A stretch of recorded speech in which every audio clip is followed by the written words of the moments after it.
मोहनलाल, घर से बाहर निकल। या तो मुझे मेरा कर्जा दे या फिर ये घर मुझे दे।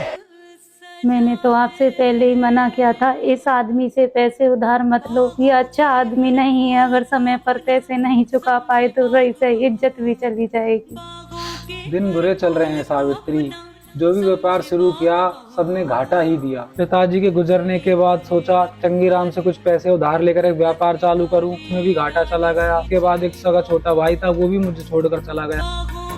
अब ये वक्त से पहले पैसे मांग रहा है, तो बताओ इसको कहाँ से दूं अपने पैसे। बाहर निकल, तुझे पैसे देने ही पड़ेंगे। आज तो इसकी इतनी बेइज्जती करेंगे कि ये घर इसको अपने नाम कराना ही पड़ेगा।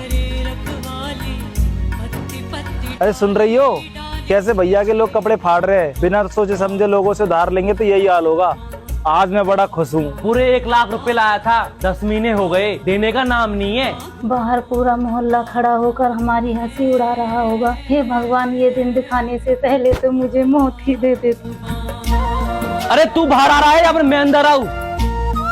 तू देखती जा आज क्या ड्रामा होता है। बड़े ही लाड साहब थे, मुझे थप्पड़ मारा था ना उन्होंने, तो आज उनके साथ में यही होगा। ये लो जी, बाकी सब गहनों में से यही एक अमानत बची थी, इसे चंगी राम को देकर उससे कुछ दिन की मोहलत मांग लो।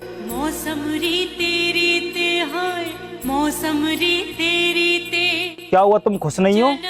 मूर्ख आदमी, बेइज्जती आपके पूरे खानदान की होगी। नहीं बल्कि हो रही है। वो 2 टके का आदमी आपके भाई की बेइज्जती कर रहा है और आप खड़े खड़े देख रहे हो। बड़ी अजीब बात है, आप उस पर हंस रहे हो।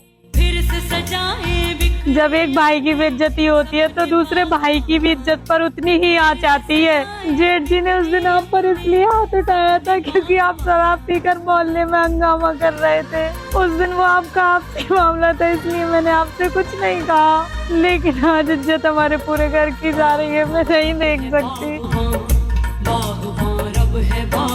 नहीं सावित्री, ये तुम्हारे सुहाग की निशानी है, मैं इसे नहीं ले सकता। मैं चंगी राम से वैसे ही हाथ पैर जोड़कर कुछ दिनों की मोहलत ले लूंगा, मैं इसे नहीं ले सकता सावित्री। मेरा सुहाग तो आप हो जी, मैं आपको झुकते हुए नहीं देख सकती। इससे अच्छा तो यह है कि मैं इस मंगलसूत्र का ही त्याग कर दूं। गले में काला डोरा पहन लूंगी, अच्छे दिन आएंगे तो मंगलसूत्र तो और बन जाएगा।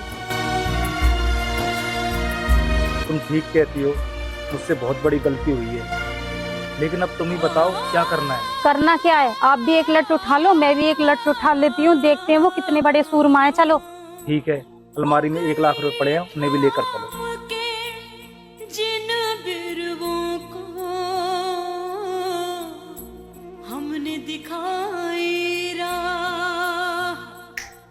आज पूरे पैसे चाहिए, मूल भी और ब्याज भी।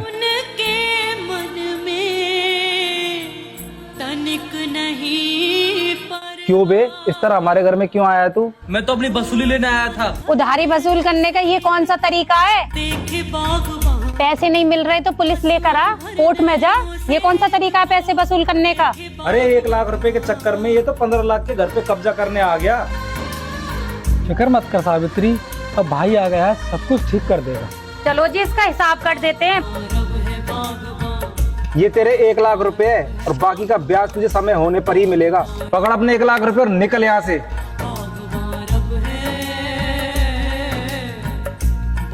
तेरा ये एहसान मैं जिंदगी भर नहीं भूलूंगा छोटे। मुझे माफ कर दो भैया, मुझे तो 3 साल पहले ही आ जाना चाहिए था जब आपका व्यापार डूब रहा था। मैं तो आज भी आपसे राजी नहीं था।